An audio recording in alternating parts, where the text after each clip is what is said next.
Hello दोस्तों, एक बार फिर से स्वागत है आप सभी का हमारे YouTube channel tax talk time पर। हाय, मेरा नाम है सी अंकित शर्मा और आज हम बात करेंगे एक बहुत ही इंटरेस्टिंग टॉपिक के बारे में जो कि है न्यू इनकम टैक्स बिल 2025 के बारे में। जी हाँ, न्यू इनकम टैक्स बिल 2025 आ गया है। न्यू इनकम टैक्स एक्ट 2025 ये बन जाएगा। इनकम टैक्स एक्ट 1961 को क्यों ख़त्म करना पड़ रहा है, new income tax bill, new income tax act क्यों लाना पड़ रहा है, इस सभी बातों पर आराम से एक एक पॉइंट पर बारीकी से चर्चा करेंगे।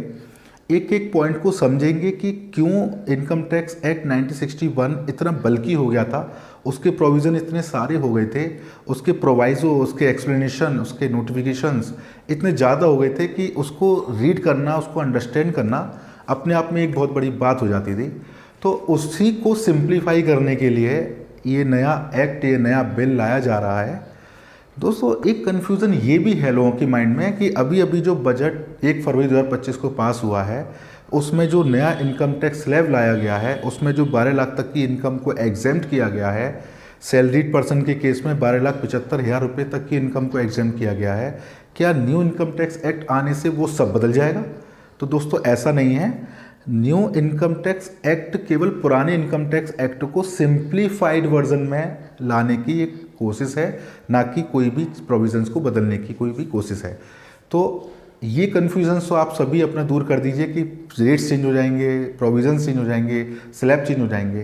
केवल केवल पुराने एक्ट को नए रूप में, सिंप्लीफाइड वर्जन में, टेबुलर फॉर्म में, एक अट्रैक्टिव फॉर्म में लेकर आया जा रहा है, जिससे कि हमारा जो टैक्सेशन सिस्टम है उसको थोड़ा सा सिंपल किया जा सके। तो हम कुछ फाइल्स हैं, कुछ FAQs हैं जिनको एक एक करके चर्चा करेंगे और पुराना इनकम टैक्स एक्ट क्यों ख़त्म किया गया, नया इनकम टैक्स एक्ट क्यों लाया गया, इसकी हिस्ट्री क्या है, इसके बारे में चर्चा करेंगे। तो दोस्तों, बने रहिएगा हमारे साथ। चलते हैं डिटेल डिस्कशन पे। तो आइए दोस्तों, न्यू इनकम टैक्स बिल 2025 को और थोड़ा आसान शब्दों में समझने की कोशिश करते हैं। वैसे भी इनकम टैक्स बिल 2025 जो कि इनकम टैक्स एक्ट 2025 बन जाएगा, ये पुराना जो हमारा इनकम टैक्स एक्ट है 1961 उसको सिंपल करने के पर्पस से ही आया है। क्योंकि इनकम टैक्स एक्ट 1961 बहुत पुराना एक्ट हो चुका है, उसके बाद से लगातार उसमें चेंजेस आते रहे हैं, अमेंडमेंट आते रहे हैं, बहुत सारे प्रोविजन ऐसे हैं जिनका अब कोई रिलेवेंस रह नहीं गया है। तो इस एक्ट को और आसान करने के लिए हमारे पास कुछ FAQs हैं जिनकी मदद से हम इस एक्ट को और आसान शब्दों में समझ पाएंगे, आसान वर्ड्स में समझ पाएंगे, इसका पर्पस और अच्छे से हम समझ पाएंगे कि क्या इस एक्ट को लाने के पीछे पर्पस था, क्या इससे आने वाले समय में हमें सहायता मिलने वाली है। हम ये भी समझेंगे कि पुराना जो हमारा इनकम टैक्स एक्ट था और जो अब नया इनकम टैक्स बिल 2025 आया है, इसकी वजह क्या रही, ये यहां तक पहुंचा कैसे, इसकी हिस्ट्री क्या रही, इसकी जरूरत क्या पड़ी। तो देख लेते हैं एक बार। ये हमारे पास एक शीट है जो कि CA गुरुजी की वेबसाइट पर अवेलेबल है। अगर आप इसको भी देखना चाहें तो आप CA गुरुजी की वेबसाइट से जाके देख सकते हैं। तो पहले हम इसी के बारे में बात कर लेते हैं। इससे भी पहले हम एक बार बात कर लेते हैं जो न्यू इनकम टैक्स बिल है 2025 की, जो ये पूरी फाइल है, ये अब मैं आपको लास्ट में इस वीडियो के डिस्क्रिप्शन में भी अवेलेबल करा दूंगा और ये कहां से मिलेगी ये भी मैं बता दूंगा आपको। बाकी बिल तो सिंप्लीफाई होकर के आ चुका है, ये एक्ट भी अब जल्दी ही बनने वाला है, लेकिन अब इसको हम पढ़ने जाएंगे तो कहीं ना कहीं काफी टाइम टेकिंग हो जाएगा, समझने के लिए काफी समय इसमें यूज करना पड़ेगा। तो हमारी एक कोशिश रहेगी कि थोड़ा सा इसका ओवरव्यू आपको सिंपल भाषा में हम दे दें, जिससे कि आप कहीं भी इसको पढ़ें तो आपके पीछे एक ओवरव्यू रहे, आपके माइंड में एक ओवरव्यू रहे कि ये क्या चीज है। तो सबसे पहले तो हम थोड़ा सा हिस्ट्री जान लेते हैं कि जो हमारा इनकम टैक्स बिल है इसका एवोल्यूशन हुआ कैसे। और एक और चीज, हमारे जितने भी प्रोफेशनल भाई हैं, एडवोकेट्स हैं, टैक्स कंसल्टेंट्स हैं, क्योंकि अब नया इनकम टैक्स बिल आ गया है, सारे सेक्शंस चेंज हो गए हैं, सेक्शन नंबर चेंज हो गए हैं, तो हम अभी तक जो भी बात किया करते थे सेक्शंस के सहारे, अब वो सब बातें खत्म हो जाएंगी। हमें नए इनकम टैक्स सेक्शंस याद करने होंगे जो कि नए वाले एक्ट में, नए वाले बिल में बिल्कुल चेंज हो गए हैं। तो सबसे पहले तो एक ओवरव्यू देखते हैं, उसके बाद फिर हम FAQ की बात करेंगे। Evaluation of new income tax bill. सबसे पहले announcement for the review of the income tax act, हमारी जो फाइनेंस मिनिस्टर हैं, उन्होंने यूनियन बजट 2024 में, जो कि 23 जुलाई को आया था, उसमें बता दिया था कि हम लगभग 6 मंथ में नया इनकम टैक्स बिल लाने जा रहे हैं। पहले ऐसी चर्चा चल रही थी कि हम डायरेक्ट टैक्स कोड लेकर आएंगे, डीटीसी लेकर के आएंगे, लेकिन उन्होंने डायरेक्ट टैक्स कोड नहीं लेकर आए, सीधे सीधे न्यू इनकम टैक्स बिल लेकर के आ गए, जो कि अब न्यू इनकम टैक्स एक्ट बन जाएगा। ये अमेंडमेंट क्यों आते हैं? इतने सारे अमेंडमेंट का कारण क्या है? देखिए, जो आज के चेंजिंग एनवायरनमेंट में हमें जो अडॉप्ट करने चाहिए सिचुएशंस को, तो उन सिचुएशंस को अडेप्ट करने के लिए नए नए चेंजेस आते रहते हैं। जिस हिसाब से डिजिटल इंडिया बढ़ रहा है, जिस हिसाब से डिजिटल ट्रांजेक्शन्स बढ़ रहे हैं, जिस हिसाब से न्यू बिजनेसेस मार्केट में आ रहे हैं, उन सबको कैप्चर करने के लिए, उन सब पर लिमिटेशंस लाने के लिए, उन सब पर अपनी कमांड लाने के लिए सरकार चेंजेस लाती रहती है। जैसे कि एग्जाम्पल में उन्होंने बताया, to promote export section 80H section 80SC were brought and amended to promote infrastructure section 80IE was brought. Export पहले इंडिया में इतना नहीं हुआ करता था, अब जितना एक्सपोर्ट इंडिया में हो रहा है उसके लिए, उस पर कमांड करने के लिए कुछ अलग अलग सेक्शंस लाए गए हैं।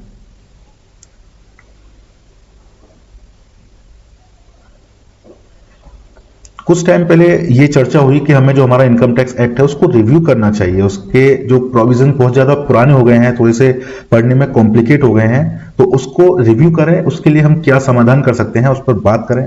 बीच बीच में चेंजेस आए, नोटिफिकेशंस आई, सिंप्लीफाई करने के लिए कोशिश की गई, लेकिन फाइनली जो एक्ट था वो इतना लेंथी हो गया था कि नए एक्ट को लाने की जरूरत महसूस हुई, और जो कि अब हमारे बीच में लगभग आ ही चुका है, बिल पास हो चुका है। तो पुराने इनकम टैक्स एक्ट की एक बार चर्चा कर लेते हैं। ये 1961 में प्रेजेंट किया गया था। इसमें 47 चैप्टर थे, 819 सेक्शंस थे। 819 सेक्शंस को हम ऐसे कह सकते हैं कि जो हमारे सेक्शंस हैं उनके सब सेक्शंस, उनके क्लॉजेस और इस तरीके से। अभी तक 1961 से इस एक्ट में 65 टाइम तक अमेंडमेंट किया जा चुका है। अब बात आती है कि क्यों जो हमारा एक्ट है इतना बल्कि हो जाता है, क्योंकि इसकी जो ड्राफ्टिंग है वो ट्रेडिशनल है, न्यूमेरस चेंजेस आते रहते हैं, जुडिशियल प्रोनाउंसमेंट आती रहती हैं, अलग अलग सुप्रीम कोर्ट, हाई कोर्ट्स अपनी जजमेंट देती रहती हैं, तो उनको भी इसमें हमें टाइम टू टाइम इनकॉर्पोरेट करना होता है। जो एक्सप्लेनेशंस हैं जो कि लोग समझ नहीं पाते हैं, उनको समझाने के लिए एक्सप्लेनेशन लाए जाते हैं। अब जो न्यू इनकम टैक्स बिल आ रहा है उसके क्या फीचर हैं? सबसे पहला फोकस तो सरकार का है, सबसे पहला फोकस हमारी गवर्नमेंट का है कि हम एक्ट की जो लैंग्वेज है उसको सिंप्लीफाई कर देंगे। एक लेमैन भी उसको अगर पढ़े तो वो समझ पाए कि ये क्या प्रोविजन क्या कहना चाह रहा है, इसका क्या मतलब है। Easy to comprehend with table and chart. इस बार हो ये रहा है कि ज्यादातर चीजें डिस्क्राइब करने की जगह टेबुलर फॉर्म में समझाई जा रही हैं, क्योंकि आप भी समझते हैं कि टेबुलर फॉर्म में या ग्राफिकल फॉर्म में कोई भी चीज जल्दी समझ में आती है थ्योरेटिकल फॉर्म के मुकाबले। कंसोलिडेशन ऑफ रिलेवेंट प्रोविजन किया गया है, रिमूवल ऑफ रेडुडेंसीज की गई है। कुछ प्रोविजन बहुत पुराने हो गए हैं जिनकी अब जरूरत ही नहीं है, जिनकी अब जरूरत पड़ती नहीं है, तो उनको हटा दिया गया है new income tax bill pass करके। Features of the new income tax bill में हो क्या रहा है आप समझ सकते हैं इस चार्ट की मदद से कि पहले बहुत सारे प्रोविजंस थे जिनको कि सिंप्लीफाई करके कंप्राइज कर दिया गया है।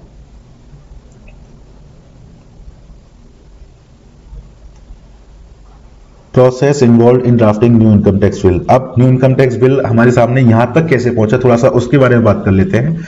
जुलाई 2024 में जो 2024 का बजट आया था उसमें इसकी चर्चा हो गई थी कि हम 6 मंथ में इस एक्ट को आपके बीच में लेकर के आ जाएंगे। तो सबसे पहले प्लानिंग इनिशिएट की गई अगस्त 2026 में, उसके बाद 14 और मोर सब कमेटीज बनाई गई सितंबर 2024 में, उसके बाद नंबर ऑफ सब कमेटीज रोज टू 26 जो कमेटी बनाई गई, तो हमें महसूस हुआ कि एक कमेटी को बढ़ाना चाहिए जिससे कि काम टाइमली और अच्छे से हो सके। उसके बाद सभी कमेटीज ने अपने एक draft TPL division of CBDT को सौंपा, जो कि कोऑर्डिनेट किया ministry of law and justice के साथ दिसंबर 2024 में, जो कि अब हमारे बीच में फरवरी 2025 में बिल के रूप में आ चुका है और आने वाले समय में ये एक्ट के रूप में भी आ जाएगा। एक चीज मैं और क्लियर कर दूं कि ये कंफ्यूजन है कि ये एक्ट क्या 1 अप्रैल 2025 से ही लागू हो जाएगा या फिर 1 अप्रैल 2026 से लागू होगा।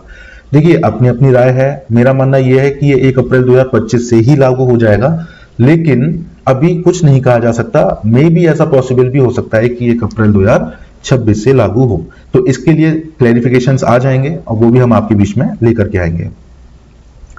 सबसे बड़ी बात अगर हम कंपेयर करें इनकम टैक्स एक्ट 1961 को न्यू प्रपोज्ड बिल से, तो आप देखेंगे कि पूरा जब इनकम टैक्स एक्ट था उसमें जो वर्ड्स, अगर हम वर्ड्स में बात कर रहे हैं पूरे एक्ट को, तो 5,12,000 उसमें वर्ड्स हैं, जो कि अप्रोक्सीमेटली हाफ हो गए हैं न्यू इनकम टैक्स बिल में।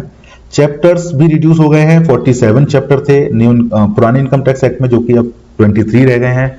सेक्शंस मैंने आपको बताया कि 819 सेक्शंस थे, सब सेक्शंस और क्लॉजेस मिला करके, जो कि अब 536 सेक्शंस रह गए हैं, सेक्शंस भी कम हुए हैं। टेबल्स बढ़ गई हैं, पहले 18 टेबल्स थी हमारे पुराने एक्ट में, अब न्यू एक्ट में 57 टेबल्स हो गई हैं। बढ़ने से आप ये मत कंफ्यूज होइएगा कि एक्ट में चीजें कॉम्प्लिकेट कर दी गई हैं।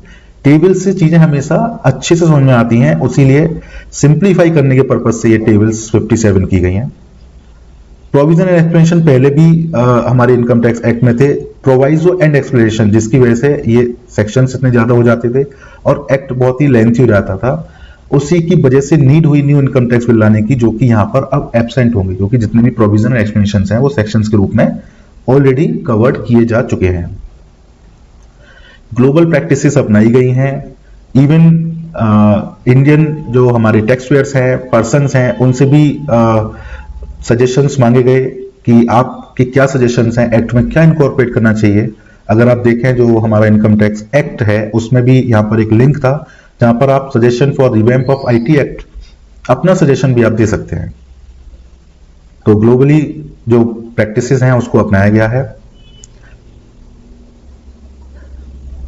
लैंग्वेज सिंप्लीफिकेशन हुआ है, पहले सेक्शंस को पूरा डिस्क्राइब किया जाता था, जैसे कि फॉर एग्जांपल अगर हम पढ़ें सेक्शन 80C को, in computing the total income of assessee being an individual और a Hindu undivided family there shall be deducted in accordance with and subject to provision of this section the whole of the amount paid or deposited in the previous year being the aggregate of the sum referred to in subsection 2 as does not exceed 150,000 rupees।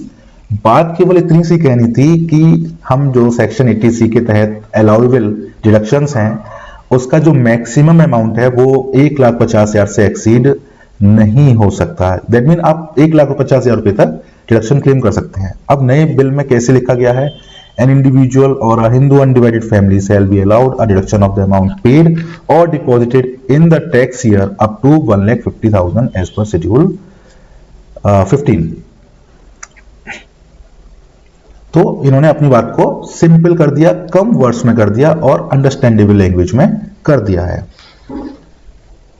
पहले क्या होता था, आप सभी जानते हैं कि TDS अपने आप में एक बहुत बड़ा समुद्र है जिसमें बहुत सारे सेक्शंस हैं, तो उनको थोड़ा सा कॉन्सेप्ट वाइज अलग अलग कर दिया है कि रेजिडेंट के लिए जो टीडीएस है वो एक अलग उसकी टेबल बना दी गई है, एनआरआई के लिए जो टीडीएस प्रोविजंस हैं उसकी अलग टेबल बना दी गई है, और कहां कहां पर टीडीएस रिक्वायर्ड नहीं है उसकी अलग टेबल बना दी गई है। अब देखने वाली बात यह है कि चेंज क्या नहीं हुआ। एक बहुत बड़ा कंफ्यूजन यहां पर यह भी आ रहा है पब्लिक में और टैक्स पेयर्स में कि साहब अभी तो बजट 2025 पास हुआ है जिसमें new income tax slab, new income tax exemptions, इन सब के बारे में चर्चा हुई। अब आने वाला है न्यू इनकम टैक्स बिल, तो क्या वहां पर कुछ और फर्दर चेंज देखने को मिलेगा? तो मैं आपको एक चीज क्लियर कर दूं कि जो स्लैब आपके आए हैं वो ऐसे के ऐसे ही रहेंगे, केवल एक्ट चेंज हो रहा है। पुराने एक्ट की लैंग्वेज को सिंप्लीफाई करके नया एक्ट लाया जा रहा है। सबसे पहले तो कोई भी चेंज नहीं है टैक्स स्लैब में। Keyword phrase defined in court ruling remain unchange. भाई जो कोर्ट की रूलिंग है वो कैसे हम उसको शॉर्टर या सिंप्लीफाइड कर सकते हैं, तो वो अनचेंज रहेगी। कुछ टैक्स लॉ प्रोविजन है जो अभी भी ऐसे के ऐसे आपको देखने को मिलेंगे, और income tax will only simplify the existing income tax act. Simple सी बात है, कोई नया एक्ट नहीं आ रहा है, पुराने एक्ट को सिंप्लीफाइड फॉर्म में लेकर के नया एक्ट आ रहा है। तो अब हम इनके एफएक्यूज की ओर बात कर लेते हैं, जिससे कि आपके मन के जो डाउट्स हैं, जो दुविधाएं हैं, जो परेशानियां हैं, वो भी काफी हद तक कम हो जाएंगी। हमारी कोशिश रहेगी इसको और थोड़ा सा सिंपल लैंग्वेज में आपको बताने की कोशिश करें, जिससे कि आप अपनी डे टू डे प्रैक्टिस में इसका यूज जब ये एक्ट पास हो जाएगा आप कर सकें। सबसे पहले when was the current income tax act पास, जो हमारा करंट इनकम टैक्स 1961 है वो कब पास हुआ था? तो आप सबको पता है वो 1961 में पास हुआ था, 1 अप्रैल 1962 से लागू हो गया था। इसके बाद इसमें लगभग 65 टाइम तक अमेंडमेंट आ चुके हैं, 65 टाइम अमेंडमेंट, जो कि एक बहुत बड़ी बात है। अगले पॉइंट की बात करते हैं, what concern have been raised regarding the income tax act 1961। मतलब इसमें क्या परेशानियां थी, क्या कमियां थी, जो कि आज हमें न्यू इनकम टैक्स बिल 2025 के रूप में देखने को मिल रही है। तो tax administrator, practitioner and taxpayer have acknowledged the contribution of the Income Tax Act 1961 overall tax governance and economy. However, over the time concern have been expressed over the accumulation of amendment and intricate language, detailed provision, redundancies and heavy structure of the Income Tax Act. ये सब कारण रहे, heavy structure, रेडुडेंसीज, पुरानी provision जिनकी अब जरूरत नहीं थी, डिटेल्ड प्रोविजन थे, प्रोविजन को समझाना है तो थोड़ा सिंप्लीफाइड फॉर्म में समझा दीजिए, अमेंडमेंट्स लगातार आ रहे थे, लैंग्वेज थोड़ी सी मुश्किल थी। ये सब रीजन रहे पुराने इनकम टैक्स एक्ट को हटा करके न्यू इनकम टैक्स एक्ट लाने के।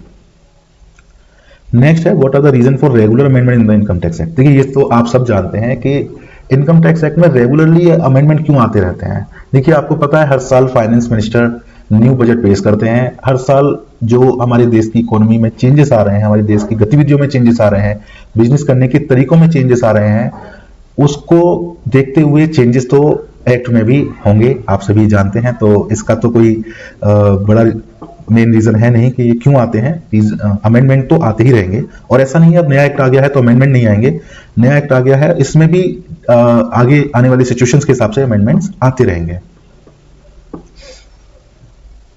Why has the Income Tax Act 1961 become bulky over time? ये तो सिंपल सी बात है, जैसे मैंने अभी आपसे कहा 1961 में एक्ट आया था, उसके बाद जैसे जैसे सिचुएशंस, बिजनेस एक्टिविटीज चेंज हुई, उसको कवर अप करने के लिए, उसको अडॉप्ट करने के लिए नए नए चेंजेस आते रहे। अब क्योंकि एक बहुत लंबा समय हो गया है 1961 से 2025, तो डेफिनेट सी बात है कि कहां से कहां हमारा देश पहुंच गया है, कहां से कहां इकोनॉमी पहुंच गई है, तो उसको कवर अप करने के लिए चेंजेस आते रहे, जिसकी वजह से एक्ट हमारा बल्कि हो गया। अब what simplification effort have been made in the past, क्या सिंप्लीफिकेशन एफर्ट पहले भी किए गए हैं इस एक्ट में 1961 में?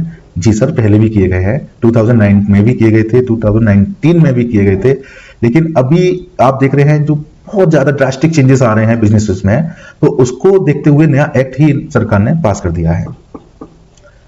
Has the present simplification exercise considered international experience of other countries who have been undertake similar exercise? देखिए, अदर कंट्रीज में भी टैक्स लॉज हैं, तो वहां पर भी सिंप्लीफिकेशंस किए जाते हैं। तो क्या जो हमने सिंप्लीफिकेशन पास्ट में किए हैं वो उसके लेवल के थे? देखिए, कोशिश तो हर कंट्री और हर गवर्नमेंट करती है, हमारी गवर्नमेंट ने भी कोशिश की थी, लेकिन काफी हद तक वो उसमें सफल भी रहे हैं। लेकिन अब जो फिलहाल चेंजेस आ रहे हैं उसको देखते हुए एक्ट में काफी section, subsection, clause, sub clause, explanation, proviso, ये सब चीजों को हटाते हुए न्यू एक्ट ही ले आए हैं, तो ये भी एक अच्छा स्टेप गवर्नमेंट का है। What is the scope of exercise undertaking for the new income tax bill? ये जैसे कि मैंने अभी आपको बताया कि जुलाई 24 में हमारी फाइनेंस मिनिस्टर ने बजट में स्पीच दी थी कि हम नया इनकम टैक्स एक्ट लेकर के आएंगे, जिससे कि हमारी जो एक्ट की लैंग्वेज है वो इजी हो जाएगी और अंडरस्टैंडेबल हो जाएगी।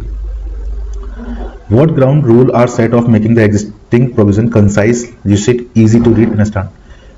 अब इसमें ये कहना चाह रहे हैं कि साहब ऐसा क्या किया है जो ये वाले एक्ट में लैंग्वेज इजी हो जाएगी, अंडरस्टैंडेबल हो जाएगी।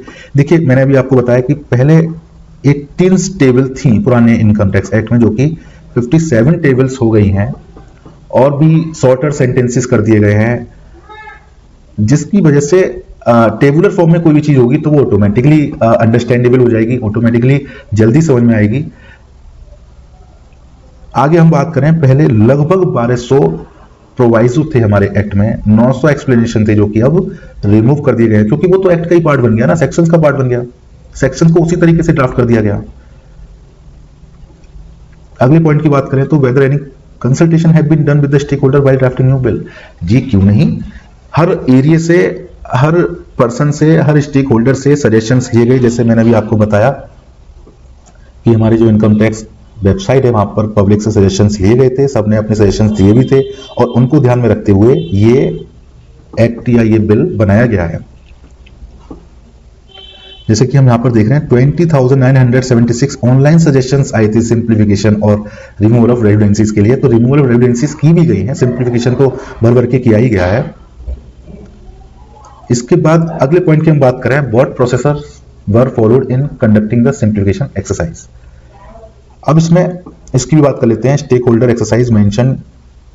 जैसे कि अभी हमने बात किया प्रीवियस पॉइंट्स में कि सजेशंस ऑनलाइन टैक्स फेयर से लिए गए, अलग अलग इंडस्ट्रीज से लिए गए। एक कमेटी बनाई गई थी लगभग 150 ऑफिसर्स की डिपार्टमेंट के द्वारा, जिन्होंने अपने अपने बेस्ट एक्सपीरियंस से जो सजेशंस दिए उसके हिसाब से ये बिल को बनाया गया है। लगभग 60,000 men were dedicated by the team for finalizing the new bill। अब आप इसी चीज से अंदाजा लगा लीजिए कि 60,000 मैन आवर्स लगाए गए हैं इस बिल को बनाने के लिए। नेक्स्ट पॉइंट की बात करें तो how has the readability improve by the new bill. देखिए रीडेबिलिटी तो इंप्रूव की ही गई है, सेंटेंसेस को शॉर्टर किया गया है, जहां जहां पर जो कुछ पुराने कॉम्प्लिकेटेड लाइंस थी उनको हटा दिया गया है। Certain provisions such as section 10 which contained about 150 clause have been present, scheduled and presented in the form of table। अब एग्जाम्पल इसी से समझ सकते हैं कि एक सेक्शन 10 है जहां पर जो कि एग्जेम्पशन का सेक्शन है, जिसमें 150 क्लॉजेज हैं अभी प्रेजेंट एक्ट में, जिसको कि अब शेड्यूल्स और टेबुलर फॉर्म में प्रेजेंट किया गया है। अब इसके रिजल्ट से हुआ क्या, comprehensive exercise the size of the new bill have reduced by about half on one hand and on the other the provision have been consolidated presented in a user friendly format। पहली बात तो act ही आधा हो गया, act की language, act के words ही half हो गए और अच्छे और प्रेजेंटेबल यूजर फ्रेंडली फॉर्मेट में भी आ गए। What is the treatment of numerous provision and explanation and procedural aspect in the existing act। जैसे कि अभी हमने बात की लगभग 1200 प्रोवाइजो, लगभग 900 एक्सप्लेनेशन रिमूव कर दिए गए हैं। नेक्स्ट पॉइंट की बात करें, have the redundant provision of the income tax 1961 have been removed in the new income tax bill. इसी की तो हम बात कर रहे थे। यस, कुछ ऐसे प्रोविजन जिनकी आज की दुनिया में, आज के बिजनेस सिनेरियो में, आज के टैक्सेशन लॉज में कोई यूज नहीं रह गया है, उसको जहां जहां तक हटाया जा सकता था वहां वहां तक हटा दिया गया है। Deduction under section 10A example group में बताया, which was special provision for the newly established industrial undertaking in the free trade zone is no longer available for the assessment year 12-13। ये जो डिडक्शन अवेलेबल हुआ था section 10A में newly एस्टेब्लाइज्ड industrial undertaking के लिए free trade zone में, assessment year 12-13 तक था। उसके बाद तो इसकी जरूरत ही नहीं थी, प्रोविजन ही ऑब्सोलीट हो गया था, इसीलिए इसको भी रिमूव कर दिया गया। What other step have been taken to enhance clarity in the new bill. देखिए न्यू बिल में क्या स्टेप लिए गए क्लैरिटी एनहांस करने के लिए। प्रोवाइजो एक्सप्रेशन जैसे हमने आपको बताया हटाई दिए गए, चीजों को कंप्राइज किया गया। अब एक केस समझ लेते हैं एनपीओ का। The entire tax related to NPO have been consolidated and structured into 7 sub parts which contain provision related to registration, income, commercial activity, compliances, valuation, registration for the purpose of eligibility of the donation interpretation. पहले जो language थी non profit organisation से रिलेटेड, वो काफी बल्कि भी थी, टेक्निकल भी थी, समझने में बहुत मुश्किलों का सामना करना पड़ता था। लेकिन अब उसको केवल और केवल 7 सब पार्ट्स में डिवाइड करके समझाने की बहुत अच्छे से कोशिश की गई है। How many principle of tax certainty followed in drafting of new income tax bill? यहां पर यह कहा जा रहा है the new income tax bill is approximately half the length of the existing income tax act। ये तो हमने पहले भी पढ़ लिया। with significant reorganization of the provision in different section while undertaking simplification exercise, a concise attempt have been made to minimize the scope of litigation press interpretation। देखिए किसी चीज को सिंप्लीफाई करने में कहीं कोई चीज जो मटेरियल थी वो हट तो नहीं गई है, तो इस चीज का भी ध्यान रखा गया है। कीवर्ड्स और फ्रेजेस जो कोर्ट की रूलिंग थे वो एज इट इज रखे गए हैं, उसमें कोई भी चेंज नहीं किया गया है। जहां जहां रिक्वायर्ड था वहां पर मिनिमल मॉडिफिकेशन किया गया है। Language has been simplified by use of short sentences. Short sentences किए गए हैं जहां जहां तक पॉसिबल था। Section have been translated into row और sub row in table, reducing the number of words and bringing clarity. Sections को words में एक्सप्रेस करने की जगह टेबल्स और सब रोज में एक्सप्रेस किया गया है, जिससे कि जो कॉम्प्लेक्सिटी है वो कम की जा सके। Provision have been made to clear to minimize scope of multiple interpretation. The provision and explanation have been removed and simplified content has been placed as subsection clauses. Explanations proviso हटा दी गए हैं, subsections clauses ला दिए गए हैं, जिससे कि चीजों को और सिंप्लीफाई किया जा सके। इसी तरीके से और भी प्रोविजंस हैं। देखिए इसकी भी एक बार बात कर लेते हैं। How does the new bill compare to the income tax act 1961 in term of number of chapters, section and words. Chapters की अगर हमने बात कर लें तो हमने पहले ही बात की थी 47 चैप्टर्स थे न्यू इनकम टैक्स एक्ट में, जो कि प्रपोज्ड एक्ट में 23 ही रह जाएंगे।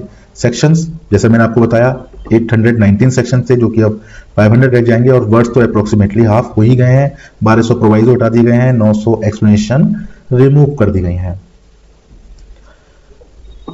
नेक्स्ट है, what is the basis of the statement that the income tax act 1961 consist of 819 section while the text of the act only mention section till 298। देखिए ये तो मैंने अभी आपको बताया ही पुराने इनकम टैक्स एक्ट में तो सेक्शन की सीरीज है वो 1 to 298 है, लेकिन ये 819 क्यों बार बार कहा जा रहा है?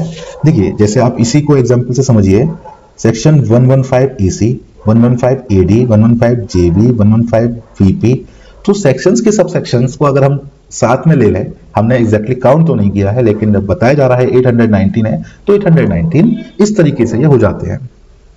Why does the new bill still contain 536 section and 2.6 lakh words? देखिए अभी भी एक्ट में 536 सेक्शन क्यों है, 2.6 लाख वर्ड्स क्यों है? सिंपल ही किया जा सकता है एक्ट को। गतिविधियां इनकम टैक्स एक्ट की जो हैं या फिर जो बिजनेसेस की हैं वो तो नहीं कम हो गई है ना, वो तो बढ़ ही रही हैं। तो एक्ट को केवल शॉर्टर सेंटेंसेस में जहां जहां तक पॉसिबल था वहां तक कर लिया गया, लेकिन ऐसा तो नहीं कर सकते ना कि हम किसी भी बात को 1 या 2 वर्ड्स में कह दें तो जो उसका इंटरप्रिटेशन है वही खत्म हो जाए, लोग अपने अपने हिसाब से इंटरप्रिटेशन निकालने लगे। ऐसा नहीं कर सकते, ऐसा नहीं कर सकते। इसीलिए अभी भी सेक्शंस जो इनकम टैक्स न्यू बिल में है वो 536 सेक्शंस हैं और वर्ड्स 2.6 लाख में पूरी 2.6 लाख वर्ड्स में पूरी बात कही गई है। Whether the simplification exercise has led to no material change? ऐसा नहीं कह सकते, मटेरियल चेंज तो हुए ही हैं। सिंप्लीफिकेशन एक्सरसाइज के दौरान मटेरियल चेंज हुए हैं, जैसे रेडुडेंट प्रोविजन को हटा दिया गया, subsections clauses have been used instead of relying on proviso and explanation. Proviso explanation की जगह पर सबसेक्शंस क्लॉजेस ला दिए गए हैं, ये वाली बात हमने पहले भी की थी।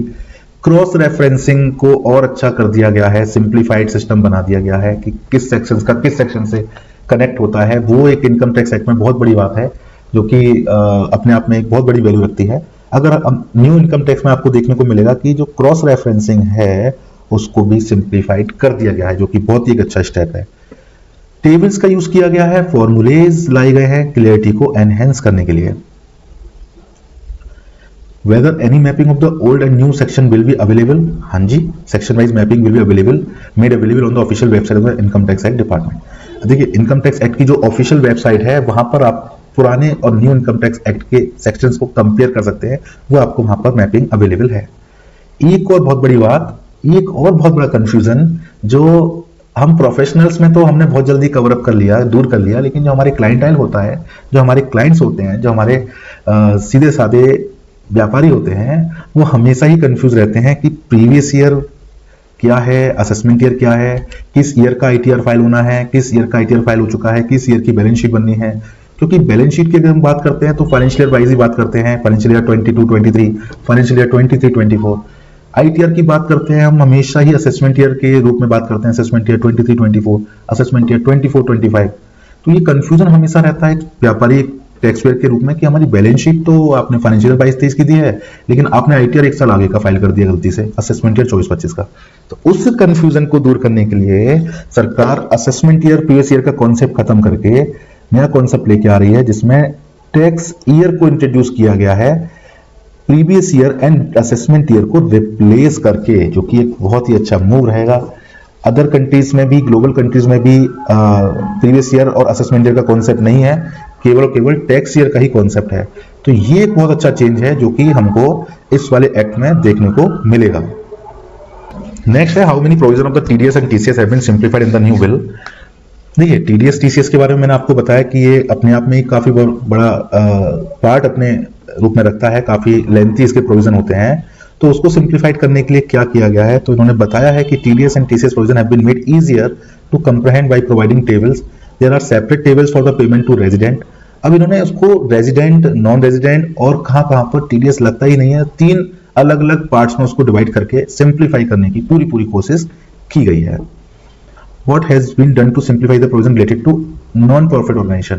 ये नॉन प्रॉफिट ऑर्गेनाइजेशन की बात करें तो अभी का जो एग्जिस्टिंग लॉ है वो काफी बल्की हो गया है, काफी कॉम्प्लिकेट हो गया है। तो उसको भी इन्होंने सेक्शन, सबसेक्शंस और प्रोवाइजो और एक्सप्लेनेशन को हटा करके सेक्शंस को ही सबसेक्शन के रूप में ला करके उसको इजी करने की पूरी कोशिश इनके द्वारा की गई है। इस चार्ट के मदद से आप इसको और आसानी से समझ सकते हैं। आगे बात कर लेते हैं, what simplification has been carried out for salaried employ in the new tax bill. देखिए सैलरीड एम्प्लॉइज के लिए भी बात करें तो सैलरी का जो चैप्टर है, सैलरी का जो हेड है, वो भी अपने आप में एक बहुत बड़ा रोल रखता है। सैलरीज, परक्यूसिट्स, एग्जेम्पशंस, डिडक्शंस, हर बेसिक सैलरी, डीए, तो इनको भी काफी हद तक इन्होंने सिंप्लीफाई करने की कोशिश की है। अगर आप इसको एक बार पढ़ेंगे तो और ही आपको इजी इसमें लगेगा। एक और बहुत बड़ी बात, इसको भी पढ़ते हैं। What changes are being made to exemption for specific income and person. Exemptions अपने आप में एक बहुत बड़ा चैप्टर है, जिसको इन्होंने कुछ शेड्यूल्स में डिवाइड कर दिया गया है, शेड्यूल्स में, रोज में डिवाइड कर दिया गया है।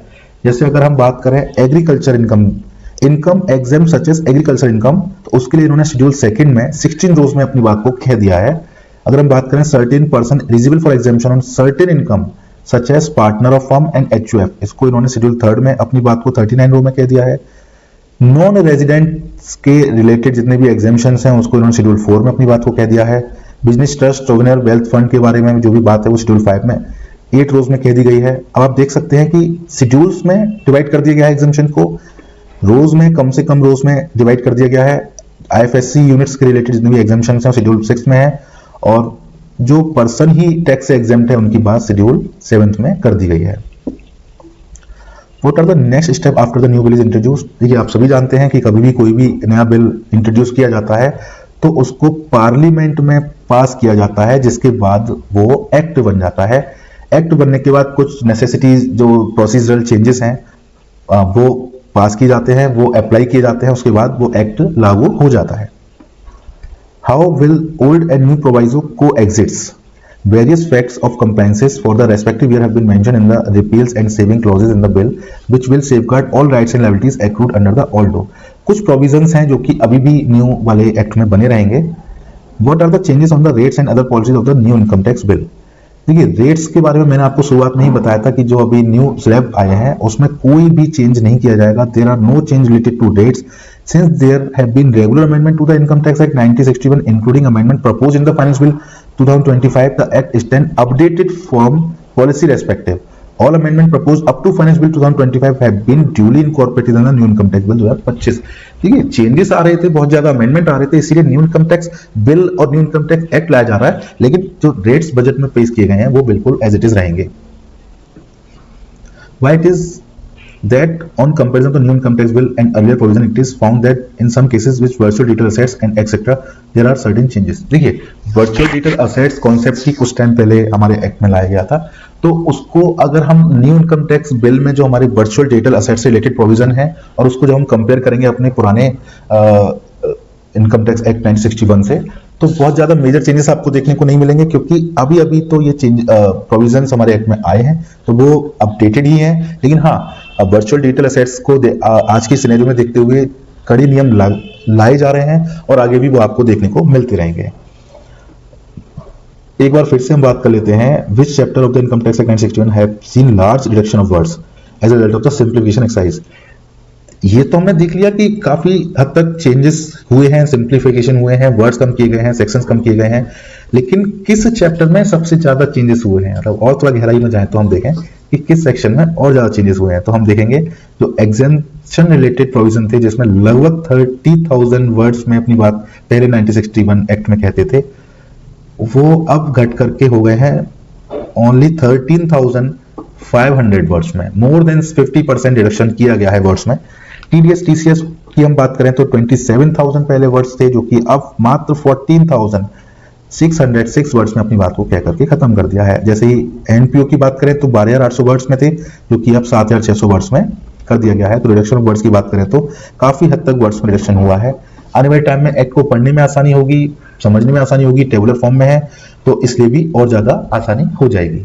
तो ये कुछ हमारे एफएक्यूज थे जिससे कि हमारे जो कुछ डाउट्स थे मन में न्यू इनकम टैक्स बिल 2025 को लेकर के, मैं समझता हूं काफी हद तक तो वो खत्म हो गए होंगे, और समय समय पर इसको और सिंप्लीफाई करने के लिए जो भी हमारी तरफ से एफर्ट हो सकेंगे वो हम करेंगे। अभी के लिए जो हमने ये एफएक्यूज सारे लिए हैं उसमें मैं समझता हूं कि आपके काफी हद तक डाउट्स कम हुए होंगे और खत्म हुए होंगे, लेकिन अभी भी अगर कुछ आपके डाउट्स हैं तो आप कमेंट में लिख सकते हैं। हमारी पूरी कोशिश रहेगी कि हम उस डाउट को खत्म करने की पूरी कोशिश करें, हमारी टीम पूरी कोशिश करेगी कि उसका टाइमली आपको रिप्लाई दिया जाए। बाकी मैं आशा करता हूं कि आपके जो डाउट्स हैं वो कुछ कम हुए होंगे, आपके जो क्यूरियोसिटी थी कि क्या है न्यू इनकम टैक्स बिल, तो थोड़ा सा इस वीडियो के माध्यम से आपकी वो क्यूरियोसिटी कम हुई होगी। आपको अब थोड़ा सा लग रहा होगा कि ज़्यादा कुछ ऐसा खतरनाक वाला चेंज नहीं है। हाँ, ये बात जरूर है कि कुछ नियम इसमें हार्ड किए गए हैं, कुछ पेनल्टीज इसमें बढ़ाई गई हैं, कुछ प्रोविजंस स्टिक किए गए हैं, जिससे कि जो रेवेन्यू लॉसेस की जो सिचुएशंस बनती थी, टैक्स एविजन की जो सिचुएशंस बनती थी, उनको कम किया जा सके। तो दोस्तों ये हमने समझा कि एक एक प्रोविज़न के द्वारा, एक एक एफएक्यू के द्वारा, एक एक पॉइंट्स के द्वारा कि कैसे पुराना इनकम टैक्स बहुत ज़्यादा बल्कि हो गया था, बहुत ज़्यादा कॉम्प्लिकेट हो गया था, उसके प्रोविज़न्स को समझने में बहुत ज़्यादा दिक्कतों का सामना करना पड़ता था। तो नए वाले इनकम टैक्स एक्ट में उसको काफ़ी हद तक सुधार किया जाएगा, काफ़ी हद तक सुधार किया गया है। आपने देखा कि सेक्शंस घटाए गए हैं, प्रोविज़न्स घटाए गए हैं, टेबल्स बढ़ाई गई हैं। टेबल्स बढ़ाने का मतलब आप समझ ही गए कि चीज़ों को टेबुलर फॉर्म में, सिंप्लीफाइड फॉर्म में रखा गया है। तो दोस्तों आपको आज का ये वीडियो कैसा लगा कमेंट बॉक्स में ज़रूर बताइएगा, और अगर आपको वीडियो अच्छा लगा हो तो अपना प्यार लाइक्स के थ्रू ज़रूर दीजिएगा। ये इन्फॉर्मेशंस आप अपने दोस्तों के साथ भी शेयर करिएगा, जिससे कि वो भी इस नए बिल के बारे में, नए एक्ट के बारे में जान सकें। और दोस्तों इसी टाइप के income tax related, GST related, taxation related videos को देखने के लिए, उनके अपडेट्स जानने के लिए हमारे चैनल को अगर आपने अभी तक सब्सक्राइब नहीं किया है तो सब्सक्राइब जरूर कर लीजिएगा और हमें फॉलो ज़रूर करिएगा। थैंक यू दोस्तों, मिलते हैं आपसे एक और नई वीडियो में इंटरेस्टिंग टॉपिक के साथ। जय हिंद।